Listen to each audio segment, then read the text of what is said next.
Good morning everyone. Welcome back to our channel biology with medico.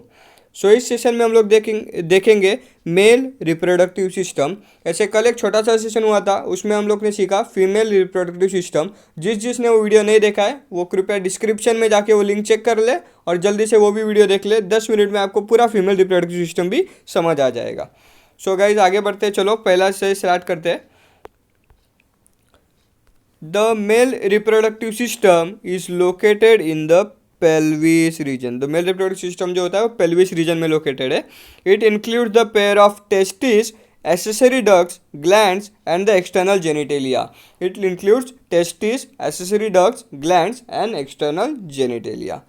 The testis is situated outside the abdominal cavity within the pouch called as the scrotum. ये outside cavity होते हैं और इसको बोलते हैं scrotum. ये scrotum का main काम क्या होता है, जो इंटरनल बॉडी टेम्परेचर है उससे जो टेस्टिस का टेम्परेचर है वो 2.5 सेंटीमीटर से वो नीचे लेके आता है ताकि वो हेल्प कर सके स्पर्मेटोजेनेसिस में। तो ये पढ़ते इधर, the scrotum helps in maintaining the low temperature of the testis 2 to 2.5 degree Celsius lower than normal internal body temperature necessary for spermatogenesis. सो आइए आगे बढ़ते हैं। इन एडल्ट इसमें शेप, साइज और क्या क्या है उसमें टेस्टिस में वो बताया गया है। In adult the testis is oval in shape and the length is about 4 to 5 centimetre and the width is about 2 to 3 centimetre. The testis is covered by the dense covering of the tissues. Each testis has 250 compartments called as the testicular lobules. एक testis में होते हैं 250 compartments. एक testis में होते हैं 250 compartments of the testicular lobules. So ये देखो, ये डायग्राम है, इसमें हम लोग को दिख रहा है, ये देखो टेस्टिस है और ये टेस्टिकुलर लोब्यूल्स है, जो हम लोग ने पिछले स्लाइड में वही देखा, टेस्टिस और टेस्टिकुलर लोब्यूल्स. और ये इसके साथ जो हम लोग ने देखा था accessory ducts, glands, accessory ducts में आएगा यूरेथ्रा आ जाएगा, वास डिफरेंस आ जाएगा, यूरेटर आ जाएगा और यूरिनरी ब्लैडर आ जाएगा. तो ग्लैंड्स तो आपको पता है, pair of seminal glands, prostate glands and a bulbo urethral gland, ये हो गए उसके ग्लैंड होते हैं. और ये सपोर्टिंग पार्ट्स भी है, रेटे टेस्टिस है, वास डिफरेंशिया है और एपिडाइडेमिस है. सो आगे बढ़ते हैं. Each lobule contains 1 to 3 highly coiled seminiferous tubules in which sperms are produced. तो एक तो पहले टेस्टिस में कितने कंपार्टमेंट है, 250 कंपार्टमेंट ऑफ लोब्यूल्स, और एक कंपार्टमेंट में 1 से 3 सेमिनिफरस ट्यूब्यूल्स है जो स्पर्म बनाएंगे.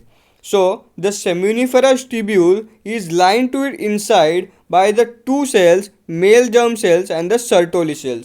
और male germ cells का दूसरा नाम है spermatogonia. The male germ cells undergo biotic division, finally leading to sperm formation, while Sertoli cells provide nutrition to the germ cells. अभी ये जो मेल जर्म सेल्स है वो बायोटिक डिवीजन में जाएंगे आगे, और वो डिवीजन से हम लोग को स्पर्म फॉर्मेशन होगा, और वो स्पर्म फॉर्मेशन होने के बाद उसको जो एनर्जी चाहिए, जो स्पर्म को ओवम तक जाने के लिए जो एनर्जी लगती है या फिर जो न्यूट्रिशन लगता है, वो हम लोग को मिलेगा सर्टोली सेल से. The region outside the seminiferous tubule called interstitial spaces contain some blood vessels and the interstitial cells or the Leydig cell. ये जो Leydig cell होता है वो secrete testicular hormones called as androgens और other immunological component of the cells are also present. तो ये जो outside of the cell होता है, मतलब seminiferous tubule के बाहर जो स्पेस बचा होता है उसको हम लोग बोलते हैं इंटरस्टिशियल स्पेस, जो क्या क्या कंटेंट करेगा, स्मॉल ब्लड वेसल्स होगा, उसमें इंटरस्टिशियल सेल होगा, और उसका ही दूसरा नाम जो है वो है Leydig cell. Leydig cell synthesis and secrete testicular hormones called as the androgens. So आगे देखते हैं गाइस. ये देखो, ये है टेस्टिस, नहीं सॉरी, ये है सेमिनिफरस ट्यूब्यूल्स, ये है सेमिनिफरस ट्यूब्यूल, ये देखो, और ये है एक लोब्यूल है, और इसमें देखो ये एक सेमिनिफरस ट्यूब्यूल हो गया, ये दूसरा सेमिनिफरस ट्यूब्यूल है, ये तीसरा वो जो हाफ दिख रहा है वो एक सेमिनिफरस ट्यूब्यूल है, और ये जो पूरा एक है वो है एक लोब्यूल है, एक कंपार्टमेंट है और एक लोब्यूल है, और उसमें सेमिनिफरस ट्यूब्यूल है। और सेमिनिफरस ट्यूब्यूल के अंदर जो सेल है वो है सर्टोली सेल और जर्म सेल होते हैं और सर्टोली सेल्स होते हैं। और ये जो सर्टोली सेल्स होते हैं वो उसको न्यूट्रिशंस प्रोवाइड करते हैं स्पर्म के लिए। और ये जो सेमिनिफरस ट्यूब्यूल के बाहर का जो स्पेस है, ये देखो ये जो स्पेस है उसको उसके अंदर होते हैं interstitial cells, blood vessels. The male accessory ducts includes rete testis, vasa efferentia, epididymis, and vasa differentia.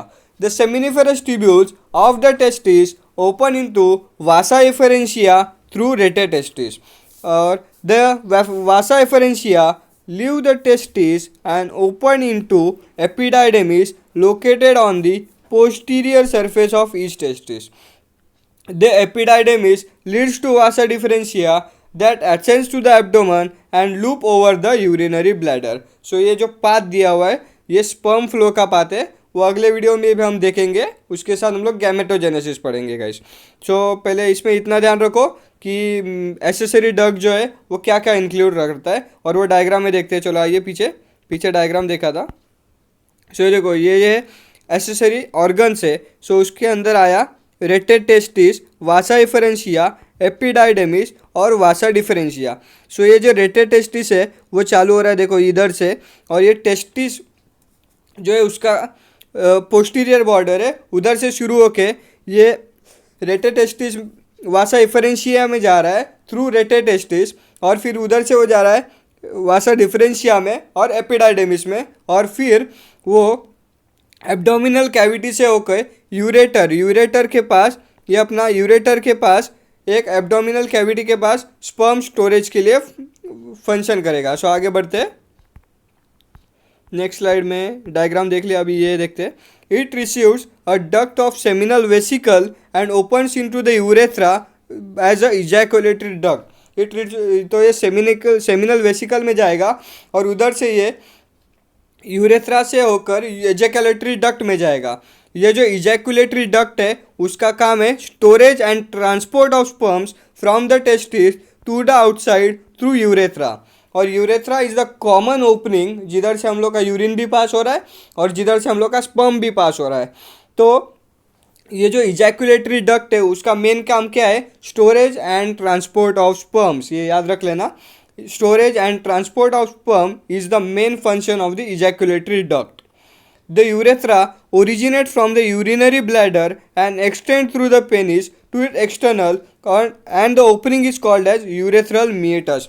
The opening of the urethra is called as the urethral meatus. So guys आगे बढ़ते। The penis is the male external genitalia. ये तो सबको पता है, penis is the male external genitalia. It is made up of special tissue that helps in erection of penis and to facilitate insemination.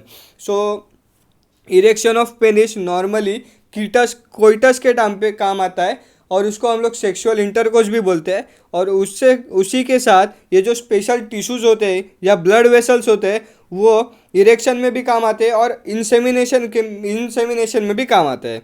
The enlargement of the penis called the glans penis is covered by the loose fold of this connective skin called as the foreskin. जो enlarged end होता है, मतलब जो सबसे आगे वाला and होता है जो पेनिस का, उसको हम लोग बोलते हैं ग्लांस पेनिस। और ये जो कवरिंग है ग्लांस पेनिस का, वो जो स्किन का कवरिंग जो आपको दिखता होगा उसको हम लोग बोलते हैं फोर स्किन। सो ये याद रख लेना। So the male accessory glands include paired seminal vesicle, a prostate gland and a pair bulbourethral gland. So इसमें जो दो ग्लैंड पेयर्ड है, सेमिनल वेसिकल्स वो भी पेयर्ड है, बल्बोयूरेथ्रल ग्लैंड वो भी पेयर्ड है, पर ये जो प्रोस्टेट ग्लैंड है वो पेयर्ड नहीं है।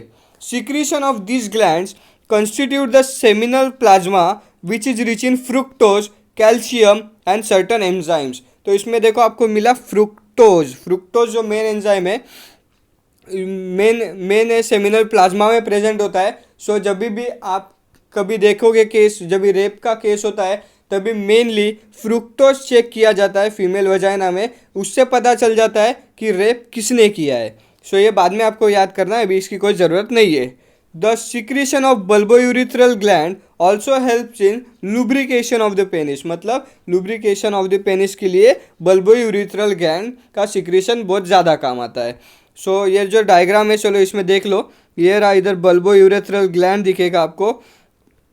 बल्बोयूरेथ्रल ग्लैंड के बाद ये इधर है सेमिनल वेसिकल है, ये देखो सेमिनल वेसिकल का भी पैर दिख गया। और नीचे सेमिनल वेसिकल से नीचे आओगे तो उधर मिलेगा आपको प्रोस्टेट ग्लैंड, मतलब ये हो गया 3 ग्लैंड्स, पेनिस के 3 ग्लैंड्स भी देख लिए। सो आगे देखते हैं। सो गाइज आज के वीडियो में बस इतना ही है। सो आपको कैसा लगा ये वीडियो, ये ज़रूर हमको कमेंट सेक्शन में बताना। ये चैनल सब्सक्राइब करना मत भूलना गाइज, और ऐसे ही अच्छे अच्छे कंटेंट के लिए हमारे चैनल को फॉलो कर लो, सब्सक्राइब कर लो, हमारे चैनल को सब्सक्राइब कर लो। चैनल का नाम है biology with medico. So thank you guys. For any queries और doubts follow us on Telegram channel biology with medico.